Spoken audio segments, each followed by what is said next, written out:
Hello everyone, मैं अमित सिन्हा आपका स्वागत करता हूं SSC practice mock YouTube channel में। आज रीजनिंग के इस सेशन में हम डिस्कस करेंगे कोडिंग डिकोडिंग।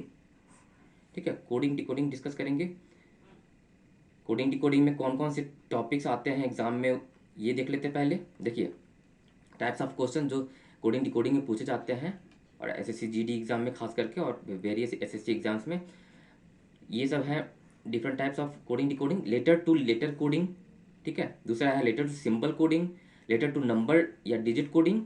थर्ड है चाइनीज कोडिंग डिकोडिंग। ठीक है, और चौथा है सीक्वेंस कोडिंग डिकोडिंग। इसमें वन बाय वन देखेंगे हम लोग, फिर उसके बाद डिस्कस करेंगे। हम दूसरे सेशन में डिस्कस करेंगे प्रीवियस ईयर कोडिंग डिकोडिंग जो क्वेश्चंस आ चुके हैं। ठीक है, स्टार्ट करते हैं। Letter to letter coding decoding कैसा होता है? जैसे दिया होगा आपका ए, कुछ भी दिया हुआ है, ए बी सी का कोड दिया है। मान लीजिए ए का कोडिंग दिया हुआ है डी ई एफ, ऐसे कोड किया हुआ है कि A B C is written as D E F. Then you have to tell the coding code of how is P Q R encoded. ऐसे आपको पता करना, तो यहाँ पर क्या होगा। तो आपको जैसे ये सब देखिए, एक लेटर टू लेटर है, ये एक लेटर है, ये इनकोड हो गया दूसरे लेटर में। हर एक लेटर, इस वर्ड का हर एक लेटर कोड हो गया है दूसरे लेटर में। क्या कोडिंग का क्या तरीका है? +3 हो जा रहा है। A+3 तो D हो गया, B+3 E हो गया, C+3 F हो गया। उसी प्रकार इसमें पैटर्न हमें पता चल गया, +3 हो रहा है, इसमें भी +3 कर दीजिए। S हो जाएगा, P का S हो जाएगा, Q का T हो जाएगा, R का U हो जाएगा। तो ये कहते हैं लेटर टू लेटर कोडिंग। ठीक है, एक लेटर से जो इनकोड भी हो, कोडिंग के बाद भी लेटर ही हमें मिलता है, उसे कहते हैं लेटर टू लेटर कोडिंग।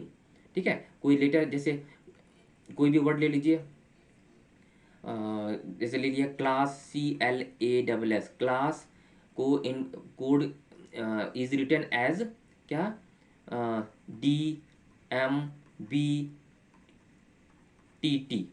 ठीक है, तो हमें पता करना है हाउ इज स्कूल कोडेड।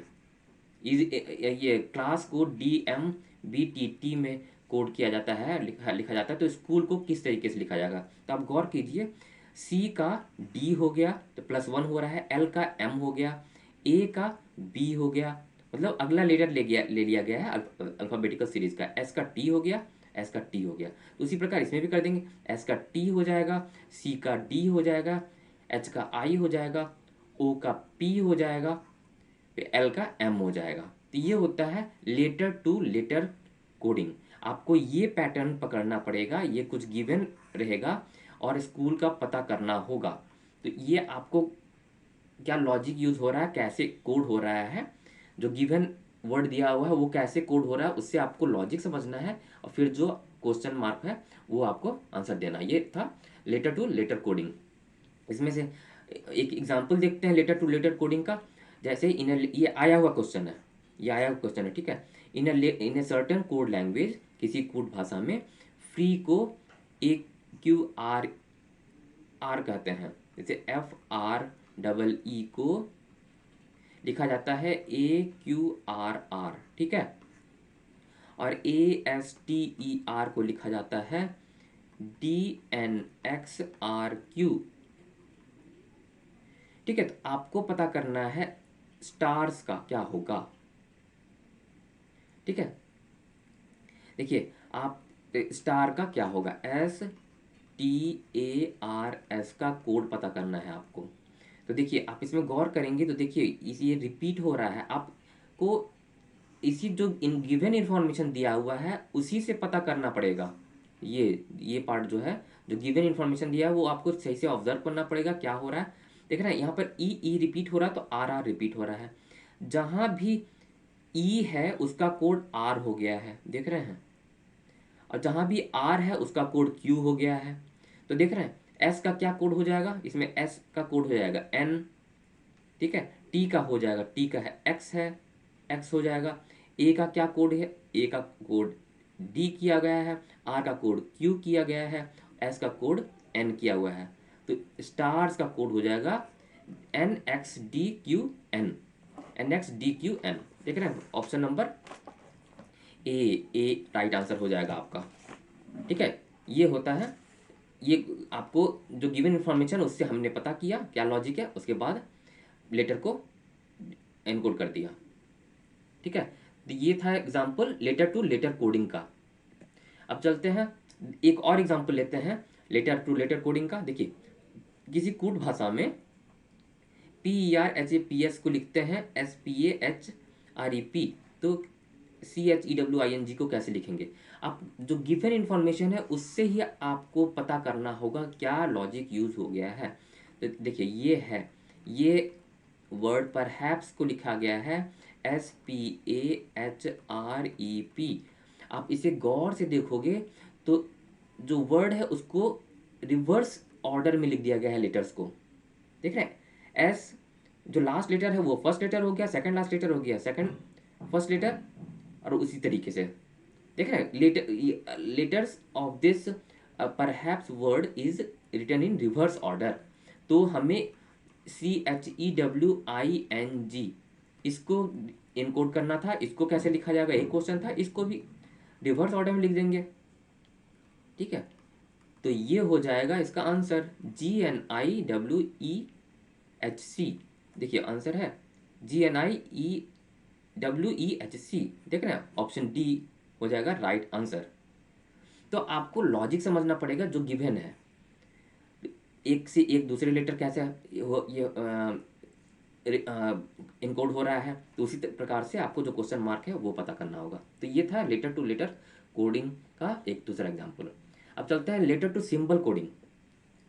अब कुछ भी दिया हुआ है, जैसे कुछ एक वर्ड है चार्ज, इसका कोड किया हुआ है, इसका एक्सक्लेमेटरी साइन कर दिया, इसका एट द रेट कर दिया, ए को कर दिया है ऐसे, आर को एंड, जी को ग्रेटर देन, ई को लेस देन करके। तो आपको पता करना होगा जैसे एज का क्या होगा। ठीक है, तो एज का क्या होगा, तो आपको देखा लेटर टू सिंबल है तो आपको एज का पता करना होगा, एज का क्या होगा। देख रहे हैं, ए का किया हुआ है, इसके साथ और एक कुछ दिया रहेगा, HARD हार्ड का दिया हुआ है, एट द रेट, ए का दे दिया डॉलर, आर का दे दिया एंड, डी का दे दिया जैसे परसेंटेज कुछ दे दिया। तो गौर करेंगे आप कि देखिए एच का एट द रेट है, इसमें भी है और इसमें भी है, ए का डॉलर है, इसमें भी है इसमें भी है, आर के सामने एंड है, आर के सामने ये है। तो मतलब हमें पता चल रहा है कि इसके सामने सामने जो सिंबल दिया हुआ है वैसे इनकोड किया हुआ है। ठीक है, तो ए का क्या है डॉलर हो जाएगा, जी का हो जाएगा ग्रेटर देन, और ई का हो जाएगा लेस देन। ये हो जाएगा एज का कोड। ये गिवन होगा, ये गिवन होगा, इसका पता करना होगा। तो ऐसे पता करेंगे, ये कहते हैं लेटर टू सिंबल कोडिंग। ठीक है, तो ऐसे क्वेश्चंस भी आते हैं। देखिए एसएससी के किसी भी एग्जाम्स में आप देखेंगे 25 क्वेश्चंस होते हैं, उसमें से 4 से 5 क्वेश्चन दिखेंगे कोडिंग डिकोडिंग के। लिखा हुआ होगा कुछ लेटर्स कुछ वर्ड दिए होंगे, इज रिटन एज कुछ और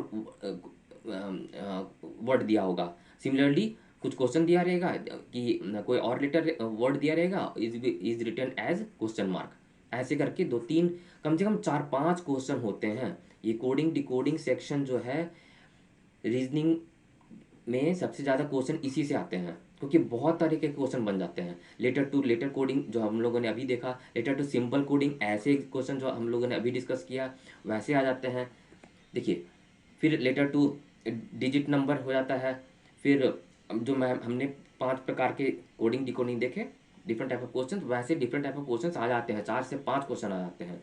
ठीक है, तो इसको आप प्रैक्टिस कर लीजिए सही से। देखिए लेटर टू सिंबल कोडिंग का एक एग्जाम्पल लेते हैं।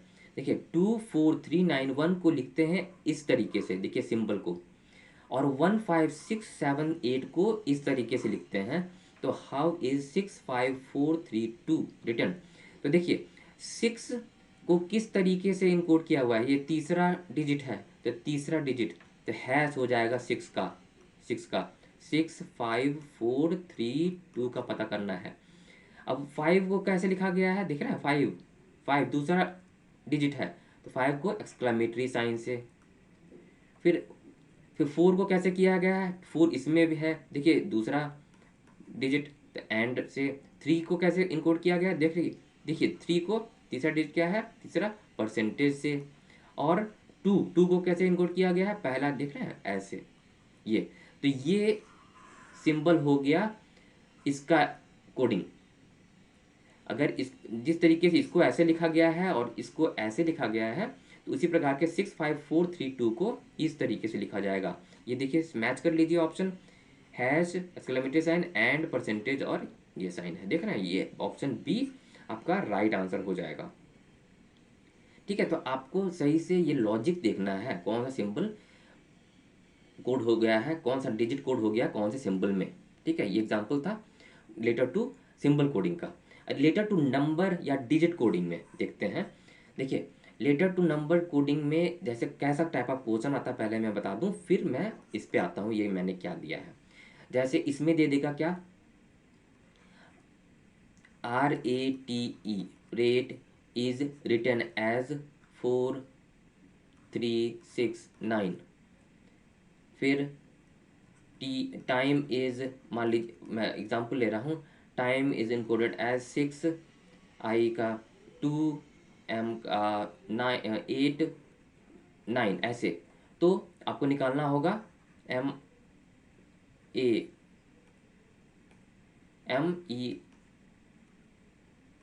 का निकालना होगा, इसका क्या होगा। तो देख लीजिए, देख रहे हैं ई का इनकोड हुआ है 9, इसमें भी है इसमें भी है, ये उस लॉजिक वही है, इसमें लेटर टू नंबर हो रहा है, लेटर टू कोई डिजिट कोड हो रहा है। तो MER का क्या हो जाएगा, M का हो जाएगा 8, ई का हो जाएगा 9, और आर का क्या है, आर का पहला डिजिट 4, ये हो जाएगा code letter to number coding. और देखिए जो मैंने ये दे रखा है, ये देखिए ये लेटर टू नंबर कोडिंग में पहला चीज़ तो ऐसे भी आ सकता है, जैसे लेटर टू लेटर कोडिंग में यही हो रहा था, यहाँ पर से लेटर टू सिंबल में वैसे ही यही लॉजिक हो रहा था, लेटर टू नंबर या डिजिट कोडिंग में वैसे ही यहाँ पर हो रहा है, यहाँ सिर्फ नंबर्स आ गए। ठीक है, लेटर टू सिंबल कोडिंग में यहाँ पर सिंबल्स थे, लेटर टू लेटर में यहाँ पर लेटर्स थे।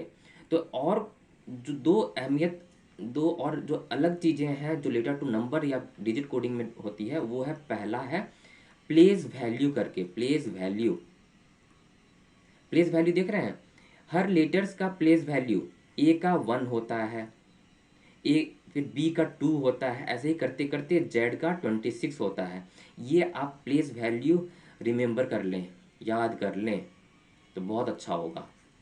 तो आपको ये लॉजिक समझने में, लेटर जैसे लेटर टू नंबर कोडिंग आ गया क्वेश्चन में, तो आपको लॉजिक समझने में आसानी होगी। जैसे आपको याद करने के लिए, ये टेबल को याद करने के लिए देखिए, या एक फार्मूला मैं बता रहा हूँ, देख रहे हैं 5 से जो डिविजिबल लेटर्स है ना उसको याद कर लीजिए। ई हो गया 5 का, ई हो गया 5 का, जे हो गया 10 का, ओ हो गया 15 का, ठीक है, टी हो गया 20 का, टी हो गया 20 का, और वाई हो गया 25 का।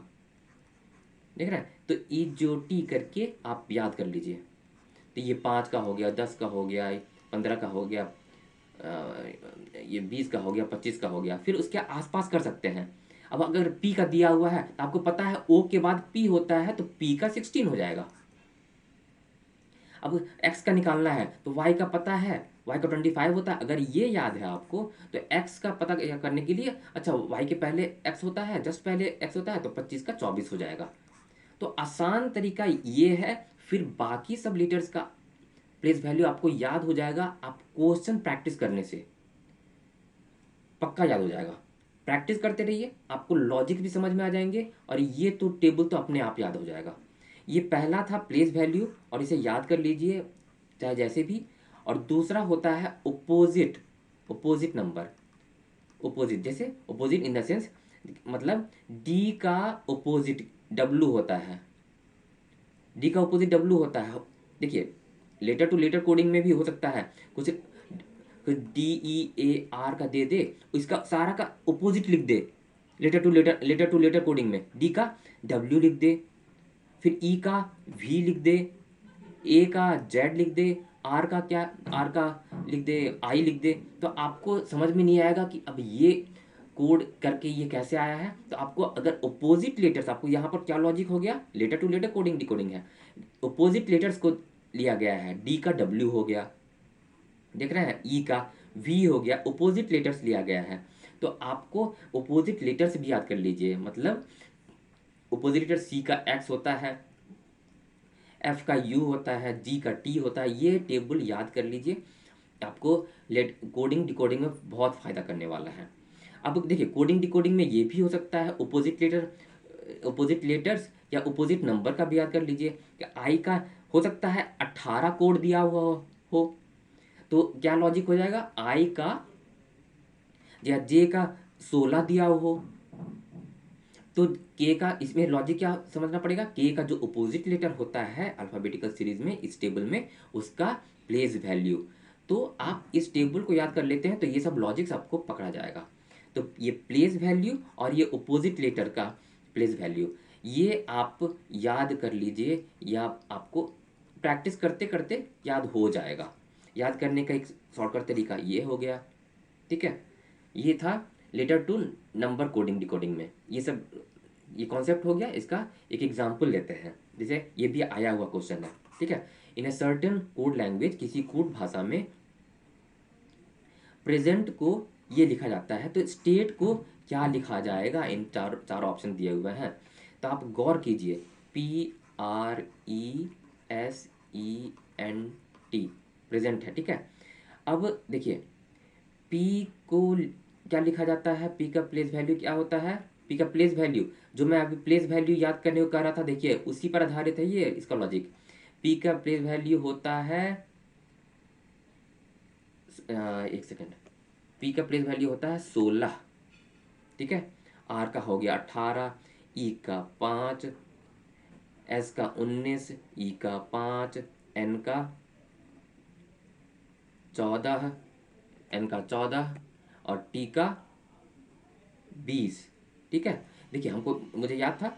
तो अब देखिए क्या हो रहा है, इसमें पी का आया 16, 6 प्लस 1 कर दीजिए, 6 प्लस 1 कर देंगे तो 7 हो जाएगा। इसमें 8 प्लस 1 कर दीजिए 9, इसमें 5 का 5 रह जाएगा, 9 प्लस 1 10, 5 का 5, 4 प्लस 1 5 और 2 प्लस 0 2।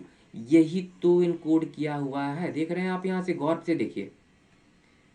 प्लेस वैल्यू आपको आपको याद करने से आपको लॉजिक समझ में आ जाएगा। देख रहे हैं यहाँ पर प्रेजेंट को 795105552 में लिखा गया है, अभी ये लॉजिक समझ में आ गया आपको, ये प्रेजेंट का क्या लॉजिक यूज किया गया आपको समझ में आ गया। तब आप किसी भी वर्ड का आप क्या कोडिंग होगा आप निकाल सकते हो। एस का क्या होता है, एस का प्लेस वैल्यू होता है 19, टी का होता है 20, ए का होता है 1, फिर टी का होता है 20, ई का होता है 5, फिर दोनों का डिजिट ऐड कर दीजिए, 9 प्लस 1 10, 2 प्लस 0 2, 1 का 1, 2 प्लस 0 2, 5 का 5, 102 125, 102 125, देख रहे हैं ऑप्शन डी यहाँ राइट आंसर हो जाएगा। ये पिछले साल ये एसएससी जीडी या स्टेनो या सीजीएल या सीएचएसएल या एमटीएस में 2021 का क्वेश्चन है ये। आपको ऐसे ही देख रहे हैं, आपको प्लेस वैल्यू का कितना अहमियत है, यहाँ पे इस क्वेश्चन ने जाहिर कर दिया है प्लेस वैल्यू आपको रटने का, याद करने का कितना अहमियत है। यहाँ पर ये कोडिंग डिकोडिंग ये अच्छा खासा लेवल था, अच्छा खासा आपको समझना था। यहाँ पे ऐसे नहीं कर सकते पी का 7 किया हुआ है, क्योंकि लेटर्स तो यहाँ पर 7 ही हैं, यहाँ पर डिजिट्स कितने हो गए, 8 हो गए। तो वो लेटर तो वो लॉजिक तो होगा ही नहीं कि पी को 7 लिखा गया, आर को 9 लिखा गया, वो तो लॉजिक था ही नहीं। देख रहे हैं स्टेट में 5 लेटर्स हैं, लेकिन ऑप्शंस में सारे में 6 नंबर डिजिट्स हैं। तो आपको प्लेस वैल्यू से रिलेट करके लॉजिक समझना पड़ेगा। और ये प्रैक्टिस करने से, प्रैक्टिस मॉक के वेबसाइट पे जाइए और बहुत सारे टेस्ट सीरीज़ हैं एसएससी के, वो लगाइए, आपको प्रैक्टिस हो जाएगा। उसका एनालिसिस कीजिए, कहाँ सही हो रहा है, क्या लॉजिक यूज़ हो रहा है, आप एक्सपर्ट हो जाएंगे। ठीक है, चलते हैं अब चौथे प्रकार का कोडिंग डिकोडिंग, जो चाइनीज कोडिंग डिकोडिंग कहते हैं। इसमें क्या कैसा क्वेश्चन आएगा, जैसे दिया रहेगा अमित इज गोइंग का कुछ दिया रहेगा EMDI, ठीक है, और PD ऐसे लिखा हुआ है। अगर ये दिया रहेगा अमित इज गोइंग को लिखते हैं EMDI PD, तो एंड और एक और दिया रहेगा गोइंग फॉर वॉक ऐसे दिया हुआ है, इसको लिखा जाता है जैसे DIKRCP ऐसे। तो आपको पता करना है गोइंग को कैसे लिखा जाएगा। तो ऐसा क्वेश्चन जैसे कुछ सेंटेंस दिया रहेगा, उसका कुछ इनकोड किया रहेगा, इसका दो सेंटेंस दिया रहेगा या 3 सेंटेंस दिया रहेगा, उसका कोड क्या दिया रहेगा, या फिर एक वर्ड का या 2 वर्ड का या 3-4 वर्ड का को क्या कैसे क्या लिखा जाएगा, वो क्वेश्चन हो जाएगा। इसको कहते हैं चाइनीज इनकोडिंग डिकोडिंग। ऐसे टाइप ऑफ क्वेश्चन बैंकिंग में भी आते हैं, लेकिन SSC में भी आते हैं। पिछले साल बहुत सारे ऐसे क्वेश्चन आए हैं। तो इस क्वेश्चन को सॉल्व करते हैं। देखिए अमित इज गोइंग, अब देखिए गोइंग को पता करना है, गोइंग इसमें भी है और इसमें भी है ना, सिर्फ गोइंग ही तो दोनों में है, देख रहे हैं, इसमें भी है गोइंग, इसमें भी है। और अब देखेंगे इसमें भी हो इसमें भी हो, देख रहे हैं EM तो इसमें नहीं है, PD भी इसमें नहीं है, DI जो है दोनों में है, तो गोइंग का क्या आंसर हो जाएगा, DI। ऐसे क्वेश्चन को कहते हैं चाइनीज कोडिंग डिकोडिंग, ठीक है, ऐसा क्वेश्चन आते हैं। देखिए एक एग्जांपल के साथ ये दूसरा एग्जांपल लेके मैं बता रहा हूँ। देखिए वर्क इज डन को लिखते हैं NEOJIGH, वैसे ही 4 सेंटेंस दिए हुए हैं, 3 सेंटेंस दिए हुए हैं। आपको पता करना है फुटबॉल को कैसे लिखा जाएगा इसी कोड भाषा में, ठीक है। अब तो देखिए अब ये ऑप्शन दिए हुए हैं, इन्हीं में से कोई आंसर है। फुटबॉल ढूंढिए किस में है, फुटबॉल इसमें है, फुटबॉल इसमें है, देख रहे हैं फुटबॉल सिर्फ इसी में है, तो इसमें से ही कोई आंसर होगा, UL होगा, OM होगा या NE होगा, ठीक है। तो देखिए तो क्या आंसर, फुटबॉल का है, देखिए UL तो इसमें भी है इसमें भी है, तो UL तो नहीं होगा, ठीक है। OM होगा या NE होगा, NE इसमें भी है इसमें भी है, तो वो आंसर नहीं होगा। OM होगा, OM देख रहे हैं इसमें नहीं है, फुटबॉल भी इसमें नहीं है और इसमें भी फुटबॉल नहीं है, OM इसमें भी नहीं है, तो OM होगा फुटबॉल का आंसर, ठीक है। आपको ढूंढना है ये वर्ड कहाँ है और उसके अनुसार उसका कोड, ठीक है। इसको कहते हैं, ऐसे क्वेश्चन को कहते हैं coding decoding, Chinese coding decoding. एक सेंटेंस दिया हुआ है, देख रहे हैं 3 सेंटेंस दिया हुआ है, उसका उसी उसी कोड भाषा में 3 कोडिंग कोड किया हुआ है। तो उसी तरीके से आपको पता करना किसी वर्ड का, यहाँ पर हो सकता है किसी फ्रेज का भी पूछ सकता है, फुटबॉल के साथ 2-3 वर्ड का भी पूछ सकता है, ठीक है ऐसे। अब सीक्वेंस कोडिंग डिकोडिंग होता है, किसे कहते हैं, इसमें कहते हैं जैसे ब्लैक, अगर ऐसे सीक्वेंस कोडिंग डिकोडिंग या चेन कोडिंग डिकोडिंग भी कहते हैं इसको, चेन कोडिंग डिकोडिंग, ये 5वां प्रकार का कोडिंग डिकोडिंग क्वेश्चन है जो एग्जाम्स में आते हैं। इसमें क्वेश्चन होगा क्या, इफ अगर ब्लैक को ग्रीन कहते हैं, ग्रीन को रेड कहते हैं, रेड को ब्लू कहते हैं, तो ग्रास जो होता है, घास जो कहते हैं, किस कलर का होता है, किस कलर का होगा। तो ग्रास, ऐसा क्वेश्चन, ठीक है, ये क्वेश्चन हो गया। तो ग्रास होता है ग्रीन कलर का, ठीक है, ग्रास होता है ग्रीन कलर का, तो ग्रीन आंसर नहीं हो जाएगा। ग्रीन को कहते हैं रेड, तो आपका आंसर हो जाएगा रेड, समझ रहे हैं क्यों, क्योंकि ऐसा ग्रीन को रेड कहते हैं। तो ग्रास होता है ग्रीन कलर का नेचुरली, प्रकृति में ग्रास घास जो है वो हरे रंग का होता है, लेकिन हरे रंग को कह रहे हैं इस कूट भाषा में, किसी कूट भाषा में रेड कह रहे हैं, तो इसका आंसर क्या हो जाएगा, रेड। इस ऐसे क्वेश्चंस एग्जाम्स में आते हैं, ऐसे क्वेश्चंस भी आते हैं, इसको कहते हैं सीक्वेंस या चेन कोडिंग डिकोडिंग, ठीक है। ये थे 5 तरह के। देखिए इसका एक एग्जांपल देखते हैं। देखिए क्वेश्चन में रहेगा, अगर बुक को, देख रहे हैं, बुक को लैंड कहते हैं, लैंड को क्लाउड कहते हैं, क्लाउड को वाटर कहते हैं, वाटर को ट्री कहते हैं, और ट्री को सन कहते हैं। तो आपको बताना है which of the following is in liquid form.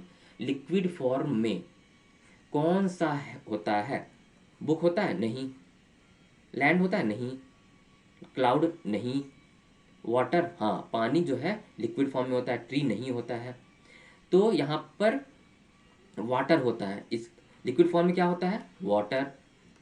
और वाटर को क्या कहते हैं? देख रहे हैं यहाँ पे, इस पे इसको वो यहाँ पर वाटर आंसर नहीं होगा। इ- यहाँ देख रहे हैं क्वेश्चन डिकोड किया हुआ है। वाटर को कहते हैं ट्री, तो वाटर को कहते हैं ट्री, तो ट्री हमारा आंसर होगा। Tree, option D right answer होगा। ठीक है, ऐसे क्वेश्चन ध्यान से करना है। ऐसा नहीं कि लिक्विड फॉर्म में तो वाटर होता, पानी होता तो पानी आंसर मार दो, नहीं। पानी को कहा जाता है ट्री। यहाँ पर कोडिंग को डिकोडिंग का क्वेश्चन है ना। पानी को कहा जाता है पेड़, तो यहाँ पेड़ आंसर हो जाएगा, ट्री। ये इसे ऐसे क्वेश्चन को कहते हैं सीक्वेंस या चेन कोडिंग डिकोडिंग। ठीक है, तो ये सेशन था कॉन्सेप्ट का। अगले सेशन में हम लोग कोडिंग डिकोडिंग के अगले सेशन में डिस्कस करेंगे बहुत सारे क्वेश्चंस, प्रीवियस ईयर क्वेश्चंस। ठीक है, तब तक के लिए थैंक यू।